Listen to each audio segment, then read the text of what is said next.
And ఈరోజు night అయితే అన్నం తినాలనిపించలేదు ఎందుకో కానీ, ఎండలకేమో కానీ చల్లగా వాటర్ కానీ, మజ్జిగ కానీ, కొబ్బరి నీళ్ళు ఇలాంటివి తాగబుద్ధి అవుతుంది కానీ అన్నం తినాలనిపించట్లేదు నైట్ అయితే అసలు. ఎండలు మామూలు ఎండలు అండి, మామూలు ఎండలు కాదు అసలు, ఎప్పుడు లేవు ఇంత ఎండలు అయితే. చాలా ఈసారి అయితే బాగున్నాయి అన్నమాట ఎండలు. బయటకైతే వెళ్ళొద్దండి, ఖచ్చితంగా అవసరం వెళ్ళాలంటేనే వెళ్ళండి, లేకపోతే వెళ్ళొద్దు అసలు. చిన్న చిన్న పళ్ళకైతే అంత ఎండలు వస్తున్నాయో అసలు అన్నం తినబుద్ధి అట్లా ఇంకా వాటర్ తాగాలనిపిస్తుంది అనమాట. ఇంక అందుకని ఈరోజైతే వాటర్ మిలన్ ఉందిగా, జ్యూస్ చేసుకుందామని చేసుకుంటున్నా.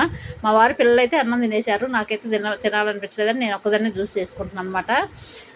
ఈరోజైతే నైటు నేను కొంచెం పటిక బెల్లం పౌడర్ మిక్స్ చేసుకొని వేసుకుంటున్నాను, కొన్ని వాటర్ వేసుకొని.